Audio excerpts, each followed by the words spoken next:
There's this invisible rulebook about how a person is supposed to exist.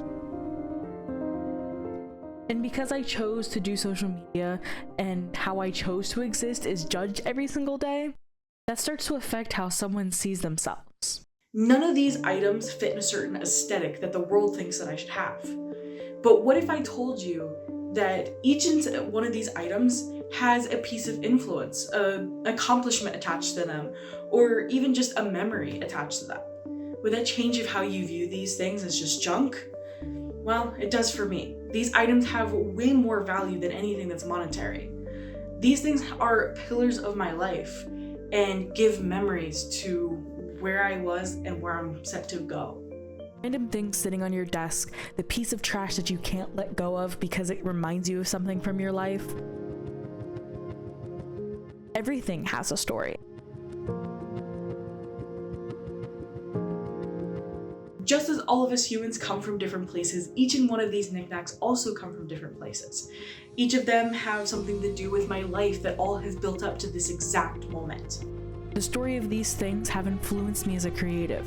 These things make up my personality and my vision on the world. When I lived by myself a few years ago, my office literally had nothing in it. No color, nothing in the walls, nothing in the background, nothing. And let me tell you, my channel really suffered from that because not having those things around me really took away from my creativity and my view on the world and how I experienced it, how I could use my memories to connect back to be able to do that. I'm a person who is so much more creative when I have things around me. Like take these for an example, okay? You probably just think these are just rocks or even pebbles that just sit on my desk and they're just taking up space, they're wasting space.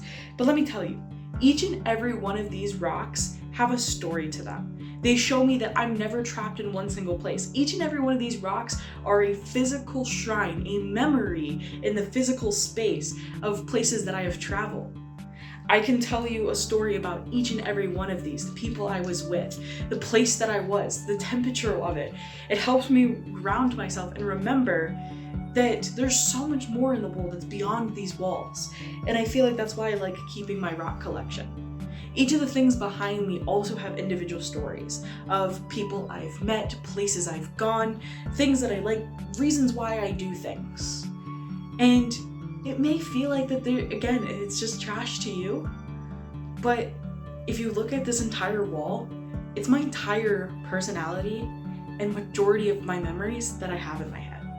I'm a firm believer that the space around you influences your mental. For me, when I was in that blank white room, that was my brain. Blank, white, uninspired, nothing that I could remember of my past. Nothing that I knew that was going to happen. I felt trapped. But now that I've had a space like this where I can have color, where I can have things from my experiences, I feel so much more inspired and creative because I know why I started film. I know why I do certain things. And it's all the influences that it has on me.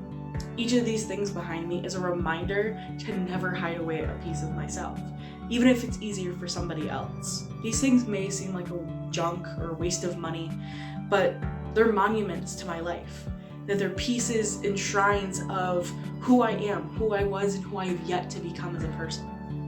So keep that in mind when you're looking at something, and never let someone tell you what you should feel and the sentimental that you should feel about an object.